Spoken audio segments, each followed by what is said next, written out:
नमस्कार।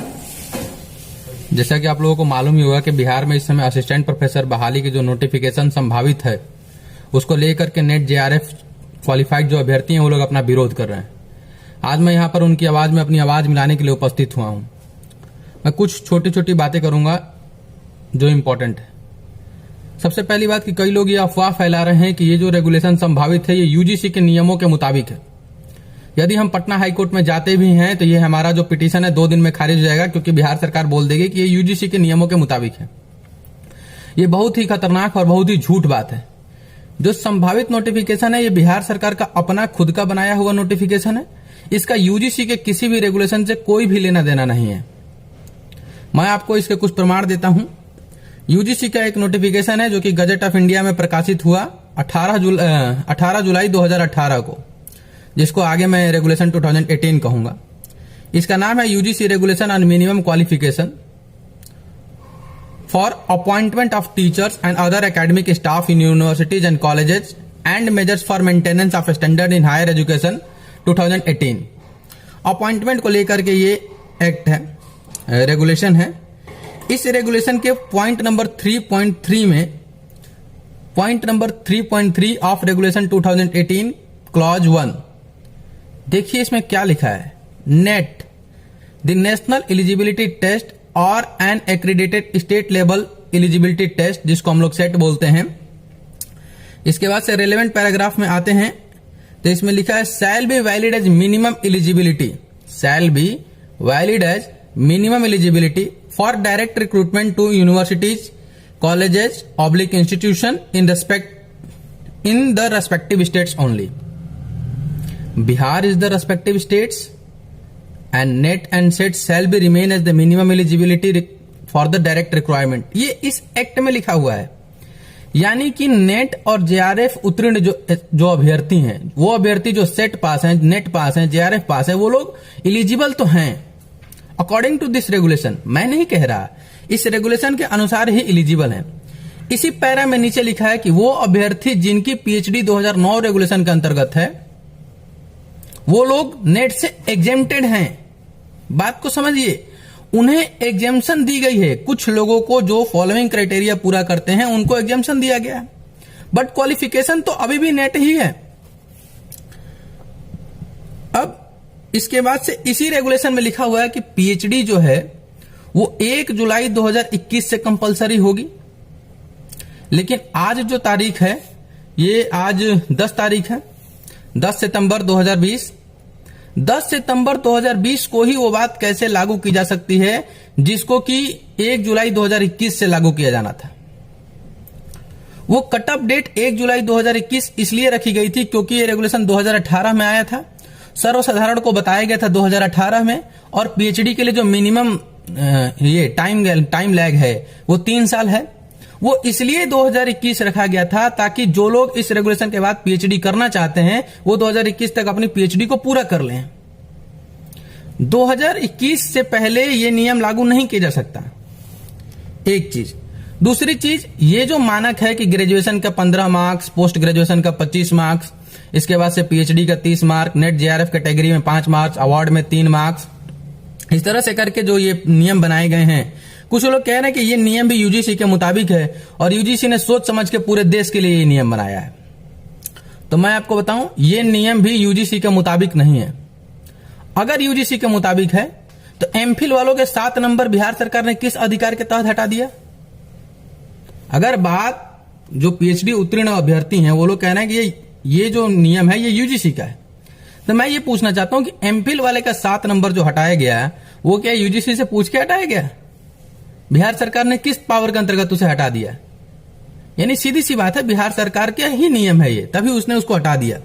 अब हम लोग आते हैं इसी रेगुलेशन के टेबल नंबर 3 और 3A को पढ़ेंगे और देखेंगे कि उसमें क्या लिखा हुआ है।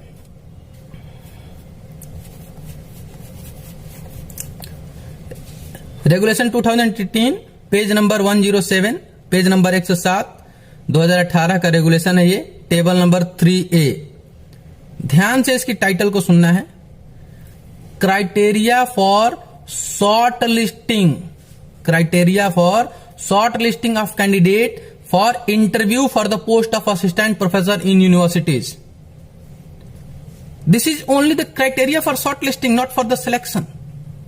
सिलेक्शन का यह मानक नहीं है, यह शॉर्ट लिस्टिंग का मानक है as per the UGC regulation 2018। लेकिन बिहार सरकार का जो संभावित असिस्टेंट प्रोफेसर नोटिफिकेशन 2020 है, उसमें यह शॉर्ट लिस्टिंग का मानक नहीं है, उसमें यह सिलेक्शन का मानक है।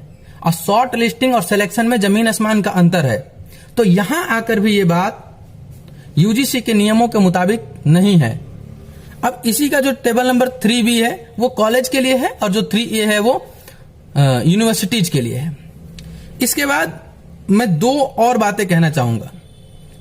इस बार बिहार सरकार ने उन लोगों को एलिजिबल डिक्लेयर कर दिया गया है जिनकी पीएचडी 2010 के बाद एक्वायर की गई है, या आई थिंक 11 जुलाई 2009 के बाद जिन्होंने रजिस्ट्रेशन लिया, उनको इस बार बिहार सरकार ने योग्य डिक्लेयर कर दिया है।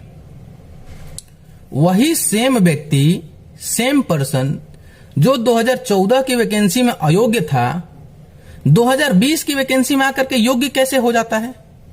ये कोई समझने वाली बात है? खैर मैं इसमें नहीं जाऊंगा।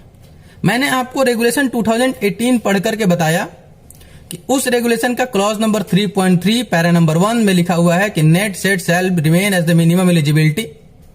तो नेट और सेट वाले भी योग्य तो हैं। अब अगर आप नेट और पीएचडी में 500% का गैप रखेंगे तो जाहिर सी बात है नेट वाले कभी भी सिलेक्ट नहीं हो पाएंगे। तो आप उनको अयोग्य डिक्लेयर कर दो ना। ये नहीं हो सकता कि रेस में दोनों ही लोग हिस्सा लेंगे और जो पहला आदमी है वो 500 मीटर आगे रहेगा, दूसरा आदमी 500 मीटर पीछे रहेगा। कुछ लोग ये तर्क दे रहे हैं कि सर बिहार में रिटन एग्जामिनेशन कभी हो ही नहीं सकता। मैंने पूछा क्यों, तो बोलते हैं कि सर क्वेश्चन पेपर आउट हो जाएगा। तो कल को आप ये कहेंगे कि सर बिहार में आप बेटी मत पैदा करो क्योंकि उसका रेप हो जाएगा, बिहार में आप घर मत बनाओ, बिहार में आप पैसा लेके मत निकलो क्योंकि चोर उसको छीन लेगा, घर मत बनाओ डकैत उसको तोड़ देगा। ये कोई बात नहीं होती। अगर पेपर आउट हो जाएगा तो सरकार उसको रोके।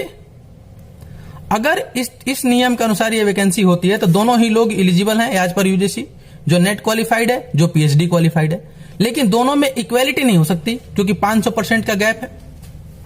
तो अब मैं बात करता हूं मेरे कौन कौन से अधिकार का हनन हो गया। Part 3 of constitution of India article 16 equality before the public officers का डायरेक्ट हनन है ये, क्योंकि इक्वेलिटी नहीं रही नेट और पीएचडी वालों में। और भारत के संविधान के प्रियम्बल में भी लिखा हुआ है कि इक्वेलिटी ऑफ अपॉर्चुनिटी, आगे एंड ऑफ स्टेटस। तो इक्वेलिटी ऑफ अपॉर्चुनिटी का तो डायरेक्ट वायलेशन है। मुझे नेट क्वालिफाइड अभ्यर्थियों को और पीएचडी होल्डर्स को इक्वेलिटी ऑफ अपॉर्चुनिटी नहीं मिला। हम दोनों को जो अपॉर्चुनिटी मिली उसमें 500% का अंतर था। ये इसका वायलेशन है। और दूसरी बात, मैं ओपनली तो अपनी स्ट्रेटेजी नहीं बताऊंगा। जो हमारे मित्र लोग हैं, कन्हैया झा जी हैं और भी लोग जो ग्रुप में हैं, वो लोग अपना रिटन एग्जाम के लिए लड़ाई लड़ेंगे पटना हाईकोर्ट में, और ऐसे डिमोटिवेट ना हो कि 2 दिन में ही खारिज हो जाएगा। मैं ये बताना चाहता हूं कि सीबीएसई वर्सेस आदित्य बंदोपाध्याय का सुप्रीम कोर्ट का एक जजमेंट है जिसमें किसी भी एग्जामिनिंग बॉडी का जो कैंडिडेट है, जो स्टूडेंट है, वो उसका कस्टमर है। इस तरह के नियम, इस तरह के कानून हमारे उपभोक्ता अधिकारों का भी हनन है, हमारे कंज्यूमर राइट्स का भी वायलेशन है। और बिहार सरकार ये जो नियम लाई है, हर कानून सही नहीं होता मेरे दोस्त। जुडिशरी का स्थापना ही इसी सिद्धांत पर की गई है कि जो कानून बना वो वैध था कि नहीं, लेजिटिमेट था कि नहीं, इसके इंटरप्रिटेशन के लिए ही जुडिशरी बनी है। अब आगे आप लोग देखिएगा। नमस्कार, मुझे बस इतना ही कहना था। यूजीसी रेगुलेशन की ये 3 बातें मुझे मोटी मोटी बतानी थी। आगे आप लोग इसको देखिएगा। और जो कुछ लोग कह रहे हैं कि नीट जो होता है, नेशनल एंट्रेंस कम एलिजिबिलिटी टेस्ट, जो एमबीबीएस एडमिशन के लिए होता है, कुछ लोग कह रहे हैं कि क्या नीट और एमबीबीएस को आपस में कंपेयर किया जा सकता है, और इसी तरह से नेट और पीएचडी को भी आपस में कंपेयर नहीं किया जा सकता। इस बात को लेकर के मैं नेक्स्ट वीडियो में फिर से